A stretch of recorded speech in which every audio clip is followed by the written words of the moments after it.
আরে বাবা, শুধু ইলিশ ভাপা খেলেই হবে? গাটি কচু দিয়ে এরকম ইলিশের পাতলা ঝোলও তো খেতে হবে নাকি? হ্যাঁ, চলো তাহলে বানিয়ে ফেলি। এইখানে ইলিশ মাছের মাথা, লেজা আর 2 পিস দাগার মধ্যে নুন হলুদ মাখিয়ে সর্ষের তেলে ভেজে নেব। ইলিশ কিন্তু সর্ষের তেলেই ভাজার চেষ্টা করবে, তাহলে টেস্টটা কিন্তু খুবই ভালো লাগে। আর বেশি কড়া কড়া না, একদম হালকা করে ইলিশ মাছটা ভাজতে হয়।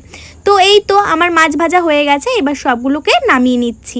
তারপর যেটা মেন সেটা হলো গাটি কচু, সেটা ভালো করে কেটে ধুয়ে একেবারে সাদা করে নিয়েছি। এবার সেই মাছ ভাজার তেলে কালো জিরে ফোড়ন দিয়ে কেটে রাখা গাটি কচু আর আলু দিয়ে নাড়িয়ে চাড়িয়ে নুন, কাঁচা লঙ্কা আর দিয়েছি হলুদ গুঁড়ো, অল্প নাড়িয়ে দিয়ে দিয়েছি একটুখানি জিরের গুঁড়ো। ব্যাস, আর কোনো রকম কিন্তু মশলা যাবে না এটাতে।